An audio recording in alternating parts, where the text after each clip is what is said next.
Bom estudo, meu amigo. É muito estoico, né? Como diz. Ah, pois é, então o trecho que foi selecionado hoje é da revista de julho, né, de 1862, né, que é o quinto ano da Revista Espírita. E Kardec sempre começava, né, as revistas, né, com um artigo principal, né, que ele geralmente inédito, né, que ele escrevia, né,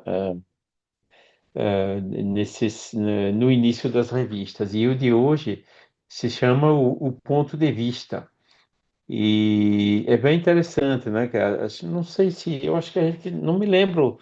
Bom, ele fala dessa ideia do ponto de vista, né, várias vezes na codificação, mas não me lembro que ele tenha transcrito, né, esse artigo na íntegra ou com poucas modificações numa das obras da codificação. Por isso que, de uma certa maneira, ele é inédito, né, único na Revista Espírita. E Kardec chama nossa atenção ali sobre essa questão do ponto de vista, né?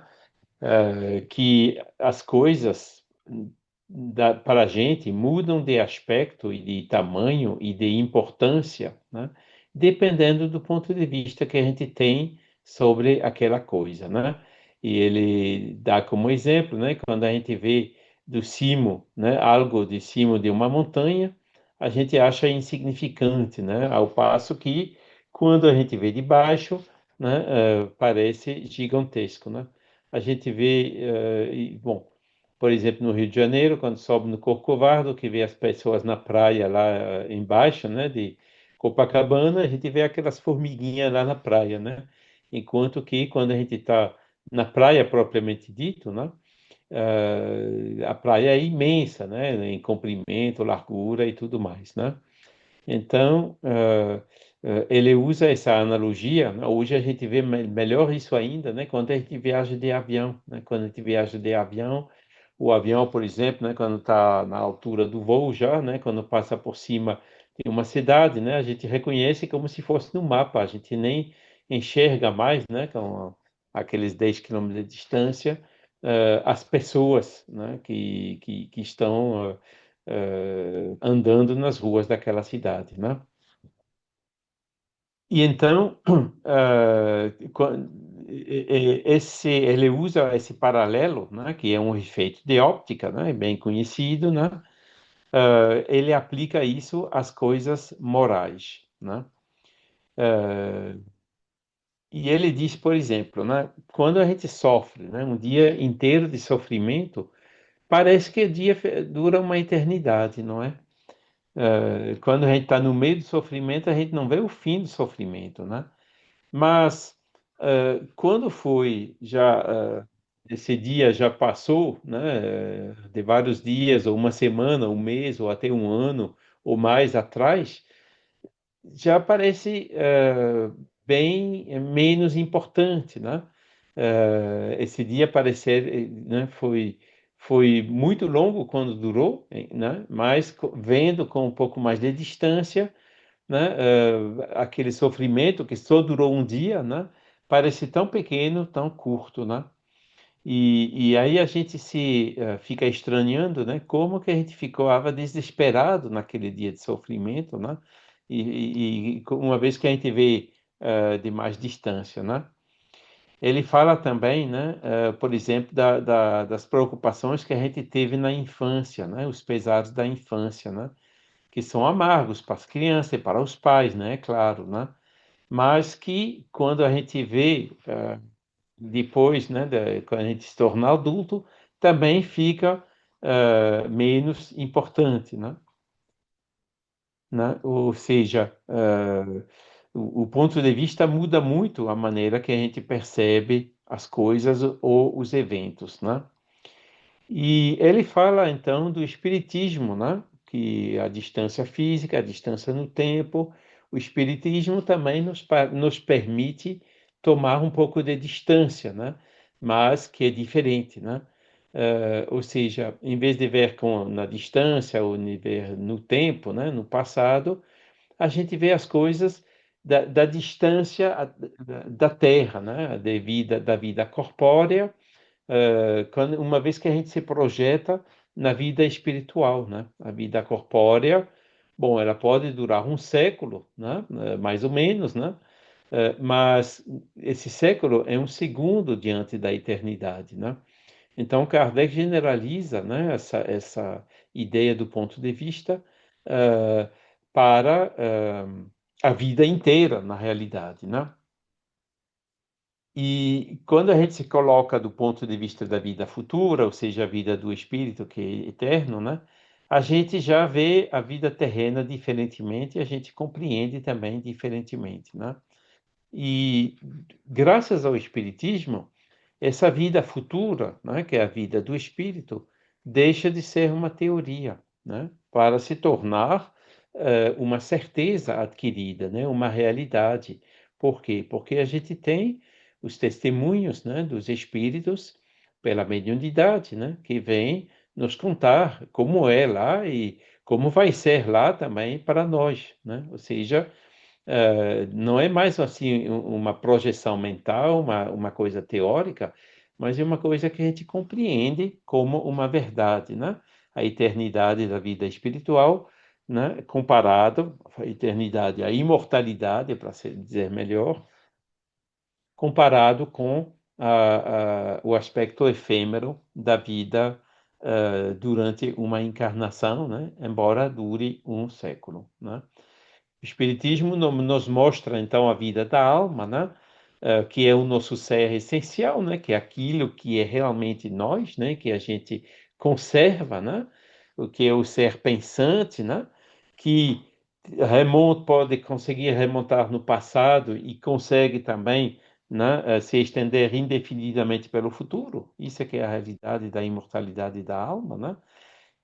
E essa ideia, então, faz que a vida terrena, né, não passa de um segundo diante do que nossa alma já viveu desde que ela foi criada por Deus, né? Mas, enquanto a gente está aqui na Terra, né, que nem a criança, né, ou que nem quando a gente está naquele dia de sofrimento, né, a gente está no centro da vida, né? Então, nossa preocupação aqui na vida terrena, né, eh, quer dizer, é sobre essas coisas justamente do dia a dia, né? Que para nós assume proporções colossais, né? A menor pedra que nos fere parece um rochedo, né? Diz Kardec, uma decepção nos desespera, um revés nos abate e uma palavra nos enfurece, né? Isso é quando a gente está, desculpe, como a gente diz, né? Ah, em francês a gente diz le nez le guidon, né? Quando a gente dirige uma bicicleta, né? A gente tem não sei como se diz, o equivalente do volante para uma bicicleta, né?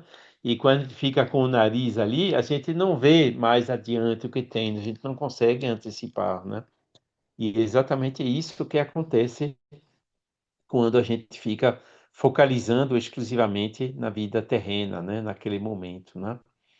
É com essa visão limitada ao presente, né? Aquilo que nos toca imediatamente, né?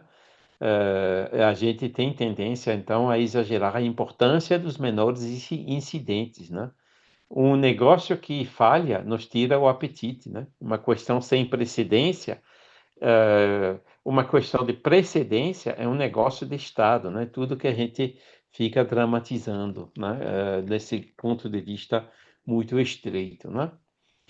E é por isso, então, né, que tem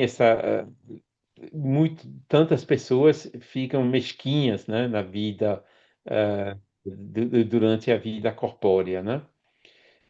E, inclusive, isso até eh, é- é- a origem, né,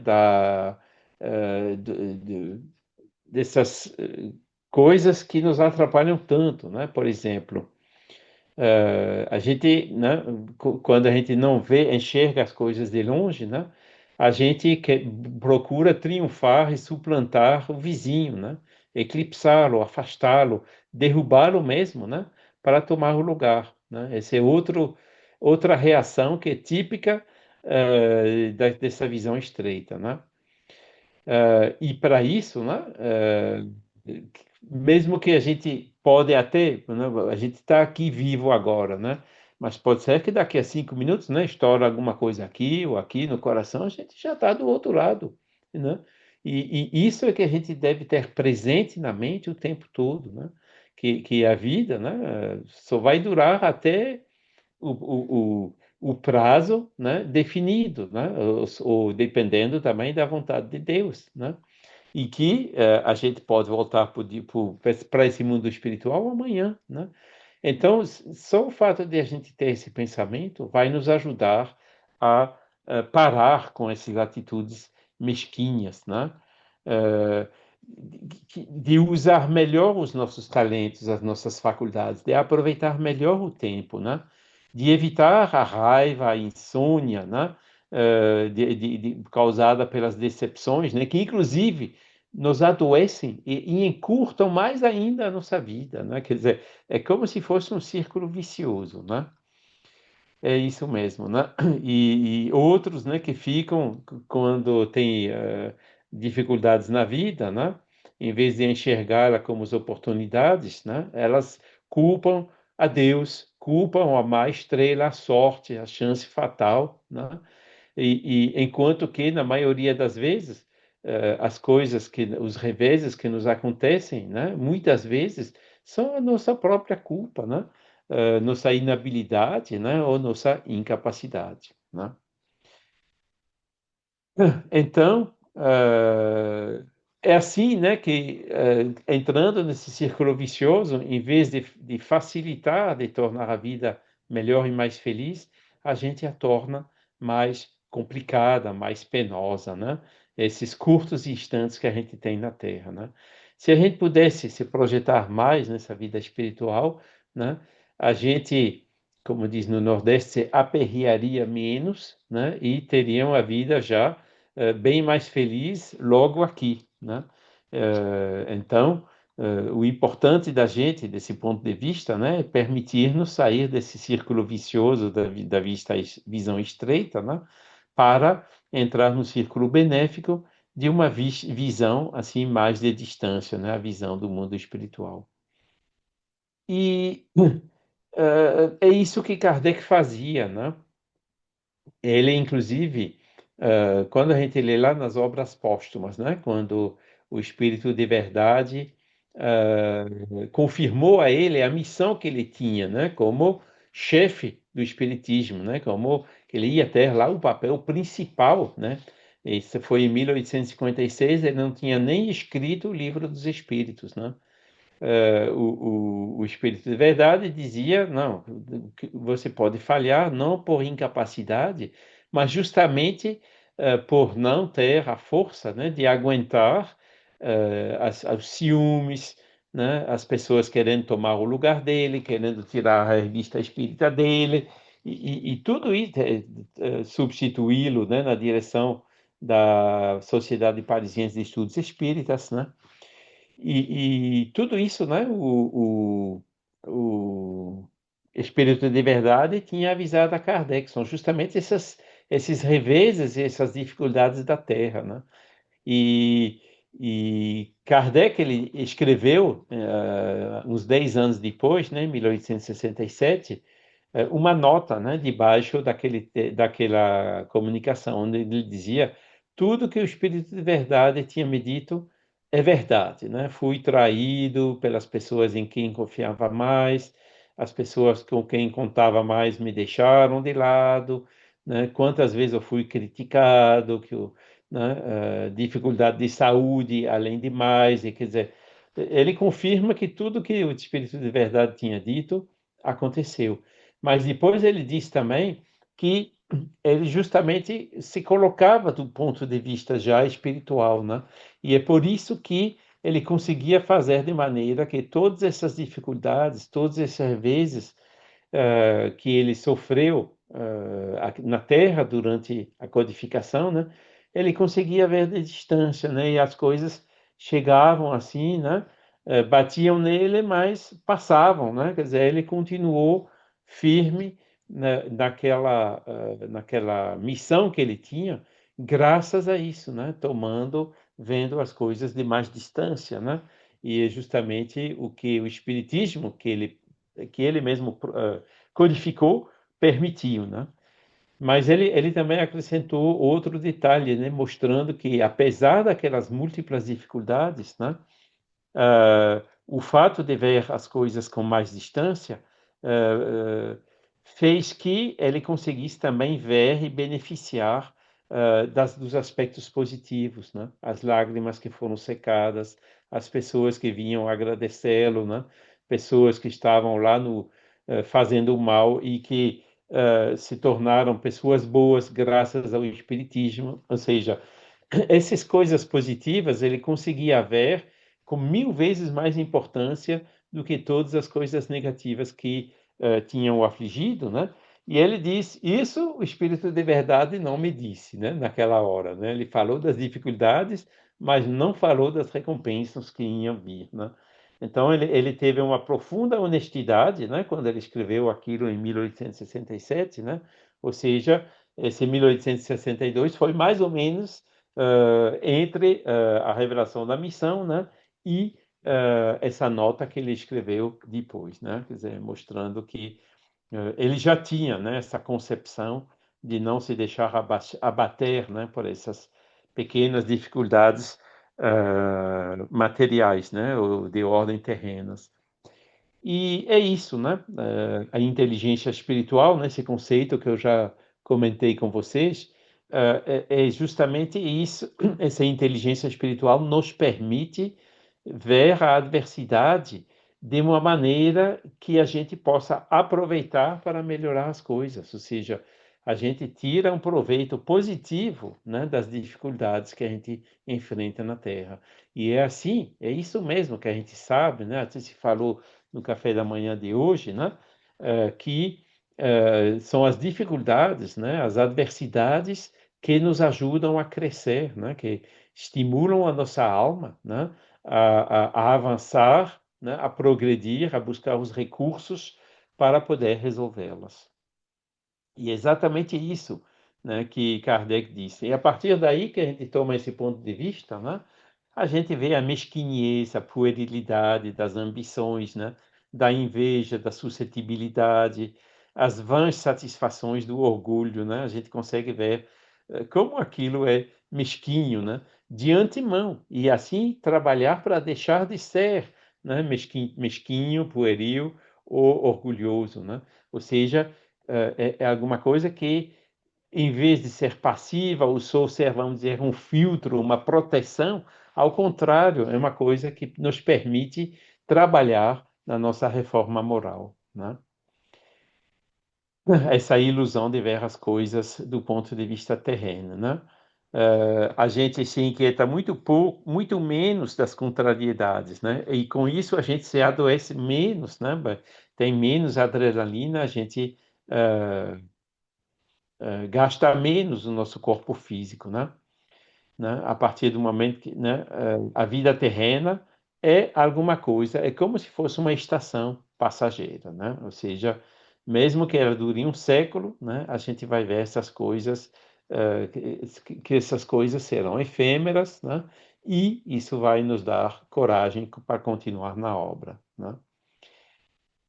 Kardec também responde a um outro argumento aí, dizendo, não, mas para se ter assim a capacidade de se projetar na vida futura, né, tem que ter muita inteligência, né, um espírito filosófico, né, a capacidade de fazer essa projeção.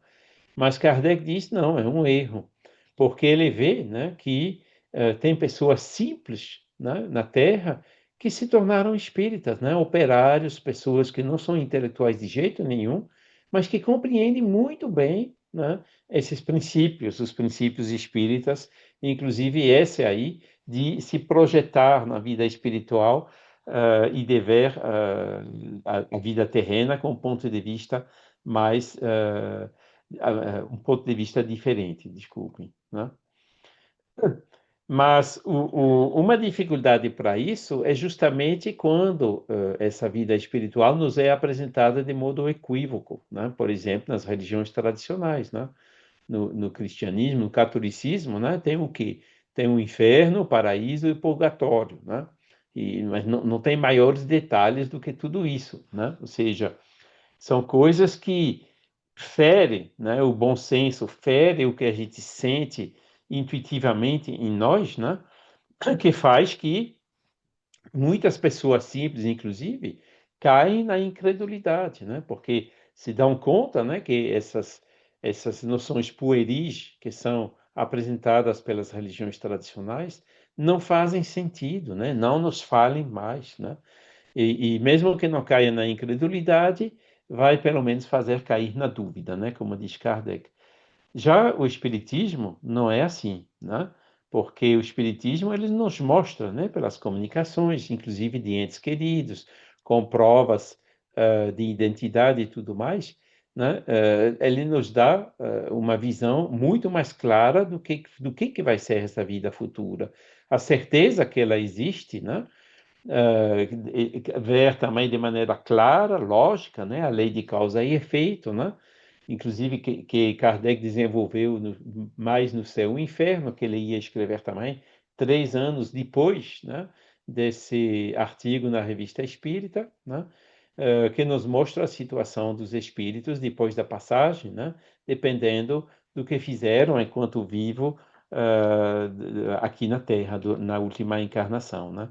E essa maneira clara, lógica e baseada nos fatos, né, está ao alcance de todos, todo mundo pode compreender, né, porque é uma lógica, uma filosofia relativamente simples, né, baseada na observação. E Kardec diz, né, que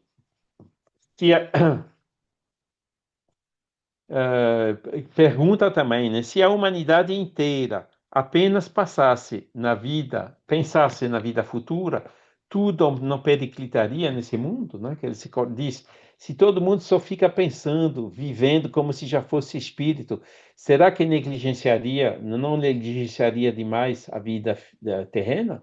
Que é também uma pergunta legítima, né? Mas ele mostra justamente que é o contrário, né? Ele mostra que o Espiritismo ensina que a vida corporal, né, é necessária para a evolução da nossa alma. A finalidade de a gente se reencarnar no corpo físico é para a nossa alma poder evoluir. Então, vendo a coisa nesse ângulo, né, a gente sabe que precisamos aproveitar no máximo da vida física, não para ganhar dinheiro, não para coisas efêmeras que a gente vai deixar aqui de qualquer maneira, mas para trabalhar, tomar essa oportunidade, né, da nossa encarnação para evoluir a nossa alma, né?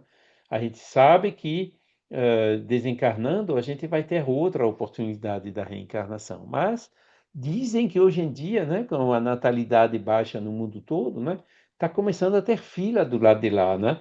A gente sabe que a gente vai poder se reencarnar, mas quando, né? Pode ser que a gente tenha que aguardar mais um pouquinho, né? Um pouquinho mais do que nos tempos passados, né? Então, isso é mais uma razão, mais um motivo, né?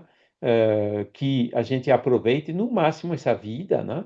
De jeito nenhum pensa num segundo só encurtá-la, né? Ao contrário, né? Tomar até como vocês fizeram, né, essas sessões de terapias espirituais aí, justamente para preservar o nosso corpo e fazer que ele possa nos levar no máximo, né, nessa oportunidade de evolução da alma que a gente tem nessa encarnação, né? E é isso que o Espiritismo também nos ensina. Então, o espírita não é alguém que só vive já com a cabeça em nosso lar. Não, o espiritismo, o espírita, ele vive com a cabeça aqui na Terra, né? Aproveitando essas oportunidades, essas dificuldades até, ajudando os outros, os familiares, fazendo tudo que sabe que vai ajudar na evolução da sua alma, né? Sabe também que, né, aqui a gente está no corpo material, que a gente precisa de dinheiro, que precisa de comida, a gente precisa de uma casa, e que para isso a gente precisa trabalhar, né? A gente precisa estudar, a gente precisa contribuir, né? Ser co-criador na criação, né? E trazer a nossa pequena pedra, né? A melhoria do nosso próprio planeta, né? E ao mesmo tempo receber as condições, conseguir as condições materiais para essa vida aqui. Sei que isso pode ser um quadro um pouco idealizado, né? Que nem sempre a gente consegue trabalhar em alguma coisa que realmente nos motiva, né? Que existem trabalhos ingratos, mas mesmo assim a gente pode pensar que esse trabalho ingrato é para trabalhar a nossa paciência, né? Nossa resiliência, né? E tomar também, ver que, como a gente viu na pandemia, né? Como são importantes os trabalhos mais simples, né? Do gari, do enfermeiro, né? Do auxiliar de enfermagem, né? Naquelas horas difíceis, né? E que todo trabalho, né? Por menos importante que pareça, é um trabalho importante e necessário, né? E isso nos dá essa paciência, essa resignação, né? Mesmo que a gente tenha que fazer um trabalho assim, né? Para continuar fazendo, né? Então, vê também, né, que a felicidade do espírito no além, né, ela é proporcional ao progresso da alma no bem e na inteligência que a gente realizou enquanto encarnado, né? E a gente sente a necessidade de fazer uh, tudo que for necessário aqui na Terra, né, para que a gente se prepare, para que a gente possa garantir, no mais possível, né, uma situação, o melhor lugar possível depois da passagem, depois do retorno no nosso lar. Estou usando esse paralelo, né? Vocês querem ficar muito tempo no umbral?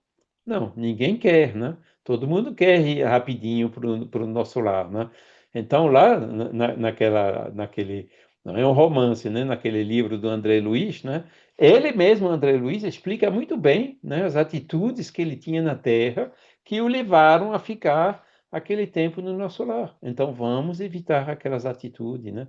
Quando uma pessoa vem, né, solicitando ajuda para tomar conta do marido, vamos acolher com sorriso e não vamos acolher com careta como ele fazia, né? E tudo isso são grandes lições, né? Por exemplos, né, que nos ajudam nesse sentido, né?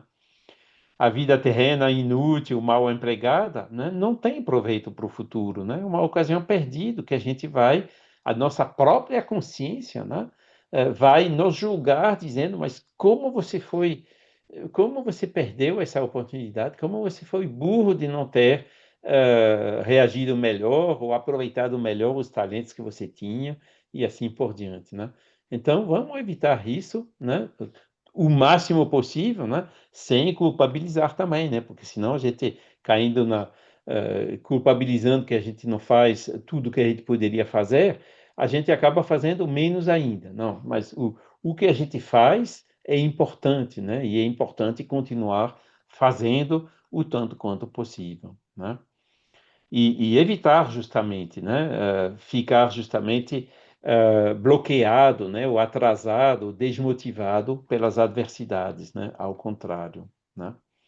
E tudo isso, então, é esse ponto de vista de distância, como Kardec nos explica, né? O ponto de vista espiritual, né? Que nos faz aceitar sem murmurar, compreender que sem o trabalho a gente não evoluiria, né? Então, daí a gente tem motivação e até satisfação em trabalhar, porque sabe que isso vai nos trazer a felicidade no futuro, né? E é isso, né? As tribulações da vida a gente não consegue evitar, né? Tudo sofre, como dizia Leon Denis aqui na Terra, né? O sofrimento não é obrigatório para a gente evoluir, mas até Kardec sofreu, né? Como eu acabei de dizer. Leon Denis sofreu, né? Chico Xavier sofreu. Quem desses grandes gênios não sofreu, né? Todos eles sofreram e justamente pelo sofrimento, pelas dificuldades que eles enfrentaram, que eles se tornaram o que são, né? Que Chico se tornou Chico, que Kardec se tornou Kardec, né? É outra coisa que a gente precisa ver, ter, né, de um ponto de vista, né, e evitar os aborrecimentos que a gente é vítima, né, por parte dos invejosos e dos ciumentos e tudo mais que nunca faltam aqui na Terra, infelizmente, né? E então, sem essas preocupações, né, tendo essa perspectiva maior na nossa frente, né, a gente ganha o quê? A gente ganha liberdade, né? Liberdade para trabalhar, para fazer o que a gente mais precisa, o mais interessante para a nossa própria alma, né? É assim que se diz, né? Lei de liberdade, de cara Leon Denis, né? Que é pela evolução que a gente se torna mais livre, né? E essas pequenas misérias, né, ficam deslizando na gente, né, como a água desliza sobre o mármore, diz Kardec, né? Longe de mal querer os inimigos, né? A gente isso o Chico dizia, né? A gente é grato, agradece aqueles que servem de instrumentos, né? Para nos causar essas contrariedades, essas dificuldades, né? Porque nos dão a oportunidade de crescer, né? Exercitar a paciência, né? A moderação, né? Em benefício da evolução da nossa alma. E isso, então, é o resultado, né, dessa diferença de ponto de vista, né, de como a gente encara essa vida terrena, né? Eh, a maneira estreita de ver nos traz aquele aborrecimento, ansiedade, e a outra maneira de ver nos traz calma e serenidade. Então, eu pergunto a vocês, qual é a que vocês preferem? Não é muito melhor ver as coisas já do ponto de vista espiritual, né? Que traz essa calma, essa serenidade, né? Claro que é, né? E então, isso tanto mais para os espíritas, né? Porque nós compreendemos, né? Nós temos esse recurso de nos projetar lá. Então, a gente tem mais recurso, né? Para enfrentar essas dificuldades, né? E é isso, né? Vamos dar uma escapadinha, né? Que a gente dá todo dia à noite, né? Eu, para não esconder a verdade de vocês, né? Porque aqui já são meia-noite e meia agora, mas eu dormi já 2 horas lá, já dei uma escapulidazinha, né? E daqui a pouco volto para lá, vou dar outra escapuladazinha, justamente, né? Para ajudar a ver as coisas com um pouco mais de distância, né? E Kardec, no final, terminando já, né, ele cita uma peça de teatro, né, que ele assistiu há cerca de 40 anos. Uma peça de teatro em um ato intitulado Os Efêmeros. E quando a gente leu a Revista Espírita, a gente achou interessante essa obra, né? A gente foi atrás e a gente encontrou lá na Biblioteca Nacional de França, né? Tem todos os livros, né? Graças a Deus, né? Com o depósito legal que foi instaurado por Napoleão, Napoleão I, né? E a gente encontrou e pedindo cópia lá, a gente já divulgou essa obra. Quem tiver interessado, em francês, né? Claro, não sei se já existe traduzido em português. Me parece que houve alguma coisa já, né? Para tomar conhecimento dessa peça que Kardec cita aí. Ele exagerou um pouco com 40 anos, né? Porque 62 menos 40 dá 22. 1822 foi quando ele chegou em Paris, né? Na realidade, a peça foi tocada alguns anos depois, em 1828, né? Quer dizer, não era 40 anos, era 35 anos, né? Mas, e ele conta ali, né, que aquela peça, né? As pessoas viviam apenas 24 horas. Então, tinha 24 horas para batizado, casamento, infância, né? Casamento, negócios civis, governamentais, velhice e desencarnação, né? Né? E é uma peça bem interessante, né? Que, onde a gente faz tudo, né? De maneira bem rapidamente, né?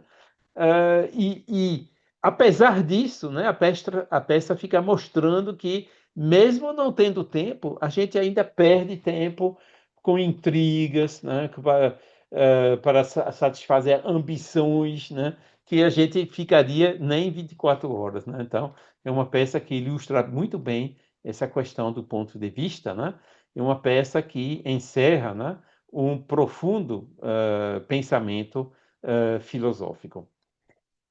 E é isso, né? Vendo essas coisas, né? Como a gente tola, né? Fazer tanto mal quando dispõe de tão pouco tempo para viver, né? Que é a moralidade da peça, né? E Kardec não se lembra do autor, mas no livro consta, né? O autor, né? Mas ele disse se o autor ainda vivesse, o que ignoramos, ele não sabia, né? Talvez hoje já fosse espírita, justamente permitir, né? Que essa ficção que estava nessa peça de teatro se torne realidade. Então, é isso que eu queria comentar com vocês hoje e agradeço mais uma vez infinitamente pela paciência e pela atenção. Muita paz a todos.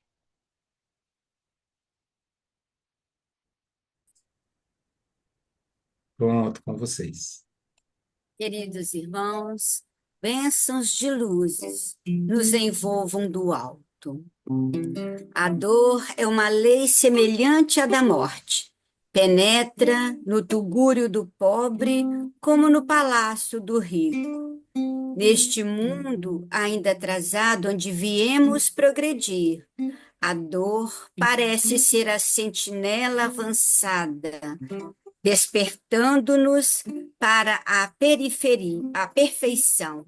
Mas, se é verdade que o Senhor permitiu que os sofrimentos nos assaltassem, não é menos verdade que também nos proporciona a esperança com que aguardamos dias melhores. Bem-aventurados os que sofrem, pois serão consolados. A esperança é a estrela que ilumina a noite tenebrosa da vida e nos faz vislumbrar o caminho a conquistar para a melhoria moral, material e espiritual. E com essa esperança no coração, vamos visualizar a equipe que nos auxilia, que traz para nós as energias benéficas do paz. Neste momento, as energias penetram o nosso corpo espiritual, chegam ao nosso corpo físico, auxiliando a melhoria das nossas dores, auxiliando, se possível, a nossa cura. Todos os órgãos do nosso corpo, neste momento, recebem essas energias benéficas. E vamos, cada um, pensar naquela parte do nosso corpo físico que necessita de receber este auxílio do alto. Que as bênçãos divinas estejam conosco neste momento, auxiliando a melhoria dos nossos pensamentos, das nossas atitudes, das nossas palavras. Que sejamos mansos de coração, recebendo essas energias, que possamos também vibrar para nossos irmãos que necessitam. Pedimos pelo Dr. Delano neste momento, que as energias de amor possam chegar ao hospital, à UTI, onde o nosso irmão está neste momento. Que ele seja auxiliado. E vamos continuar a nossa vibração com a música. Se dizer que precisamos saber quem é Jesus. Jesus. Ouvi contar por entre as ondas do mar histórias de pescadores, homens tão sonhadores, que um certo homem de olhar sereno lançava ao mundo novo sentimento. Quando falava, fazia brilhar seus olhos azuis quem é Jesus. Como não saber se Ele é o pão da vida? Como não saber se Ele é o sal da terra? Como disfarçar diante do seu olhar profundo? Como se Ele é a luz do mundo? Como não saber se Ele é o pão da vida? Como não saber se Ele é o sal da terra? Como disfarçar diante do seu olhar profundo? Como se Ele é a luz do mundo? Como se Ele é a luz do mundo? Deixemos que essa luz penetre os nossos corações. Que assim seja.